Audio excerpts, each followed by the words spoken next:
Voilà. Monsieur le Premier ministre, bonjour. Je suis très impressionné par votre nombre et l'intérêt que vous portez à l'énergie solaire. Hein. Qu'est-ce que vous vouliez dire aux Français en venant ici précisément aujourd'hui alors? Il y a plusieurs choses que signifie cette visite ici à Technolac et en Savoie. D'abord, rappeler que mes racines sont ici. Je suis un homme de ce pays de Savoie. Je vous l'ai dit, mes grands-parents sont enterrés à quelques kilomètres à Aiguebelle. C'est là que se trouvent mes racines familiales, personnelles, mes racines politiques, ça compte. C'est ici qu'on m'a fait la première fois confiance, il y a très très longtemps. Et j'oublie rien de ça. Et je suis maintenant le Premier ministre de tous les Français, où qu'ils habitent, où qu'ils soient. Ici, bien sûr, en métropole, outre-mer, dans les outre-mer, et puis les Français de l'étranger. Et je serai le Premier ministre de tous, où que les gens habitent, qu'ils habitent dans les campagnes ou dans les villes. Vous pouvez être sûr de ça. Alors maintenant, vous êtes dans un site, on a vu des gens formidables, hein, même si on les a vus rapidement. Moi, je les ai revus, je suis venu souvent ici. Depuis 87, on a créé cet institut avec les élus de Savoie, avec le CEA, avec beaucoup de partenaires. Donc ce qui se passe ici est fondamental, vous l'avez compris. C'est la chaîne de l'innovation, de l'expertise, de l'intelligence, de la recherche qui est la clé pour la réindustrialisation de la France, le réarmement industriel. Je fais ces mots miens, le réarmement industriel de la France. Nous devons rester là où nous le sommes, redevenir là où nous l'avons perdu, notamment dans beaucoup de régions proches d'ici. Nous devons redevenir une terre de production industrielle avec des ouvriers, avec des ingénieurs, avec des chercheurs. Nous devons redevenir une terre de production agricole.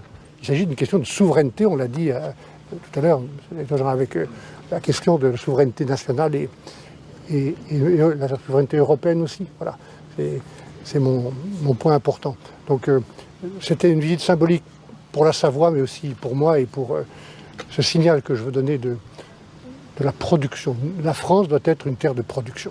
Monsieur le Premier ministre, vous avez parlé d'agriculture, de réindustrialisation. Pour ça, il va falloir des ministres. Hier soir, les LR, votre famille politique, ont confirmé sans surprise qu'ils étaient prêts à entrer dans votre gouvernement. Est-ce que vous leur faites confiance? Est-ce qu'ils seront majoritaires dans le gouvernement que vous nommerez la semaine prochaine? Bien sûr qu'il faut des ministres. Là aussi, je vais prendre le temps. Hein. Je suis un montagnard, c'est un pas après l'autre. En faisant attention, on met les pieds. Et donc, je vais constituer le gouvernement la semaine prochaine, avec des ministres sérieux. Et un gouvernement qui sera équilibré, représentatif, pluriel.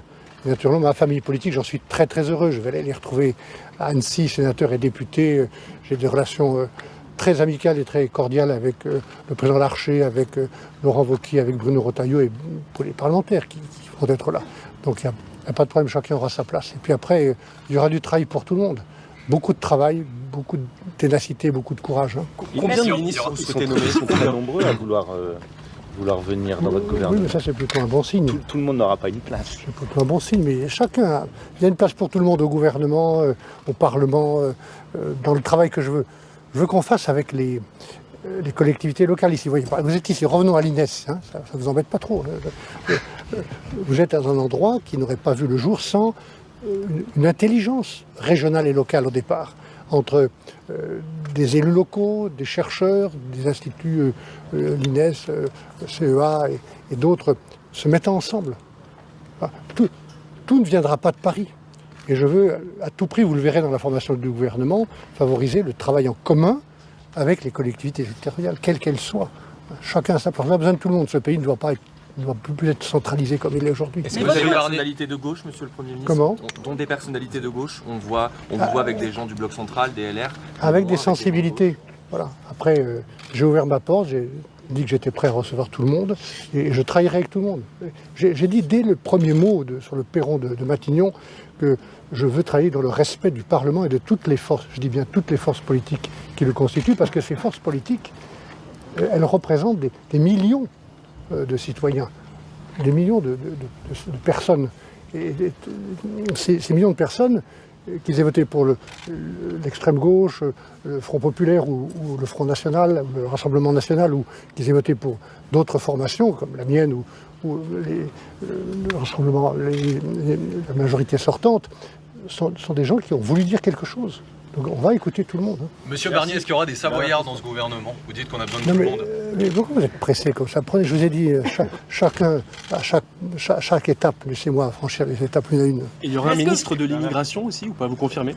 Je n'osais pas confirmer ça, donc j'annoncerai l'architecture du gouvernement. Au moment où on formera le gouvernement, vous verrez, on va traiter cette question. Vous cherchez des personnes. On va la traiter, ne parlez pas trop vite, on va traiter cette question grave, sérieuse, avec de la rigueur, avec de la ténacité, avec le souci de maîtriser l'immigration. On le fera aussi avec humanité. Vous cherchez des personnes expérimentées qui connaissent leur dossier. Il y en a plein chez les Républicains. Est-ce que vous allez pouvoir en faire le cœur de votre gouvernement, peut-être des ministères régaliens? Il y a des gens compétents, expérimentés dans la famille des Républicains. Il y en a dans d'autres formations politiques. Donc il y aura plusieurs cœurs. Est-ce que c'est votre compromis le plus difficile de votre carrière à trouver? Je n'ai pas encore relevé ce défi, donc je suis en train de le relever, mais j'ai l'habitude, on l'a vu ici, on peut l'avoir vu dans d'autres ministères et à Bruxelles, d'essayer de mettre des gens ensemble qui ne pensent pas toujours la même chose, en mettant au milieu de la table une attitude qui est celle du respect. Voilà. Pour vous changer donc il y aura du respect. De ces questions gouvernementales, la lettre de garantie pour les JO de 2030, vous la signez quand? Je vais avoir une réunion dans les jours qui viennent sur cette question avec les élus des deux régions, des départements, avec le gouvernement, le mouvement olympique et sportif français. Laissez-moi le temps de regarder les choses. Maintenant, je trouve que c'est une bonne nouvelle, donc on va traiter cette question intelligemment. Voilà. Vous avez bien compris que, et je vais vous laisser maintenant, je ne vais pas faire des commentaires sur les commentaires. Je ne vais pas être un Premier ministre qui fera de l'esbrouf. Je vais dire la vérité, je vais continuer à agir simplement. Et je ne serai pas ce Premier ministre qui parle et je donnerai la priorité à l'action sur la parole.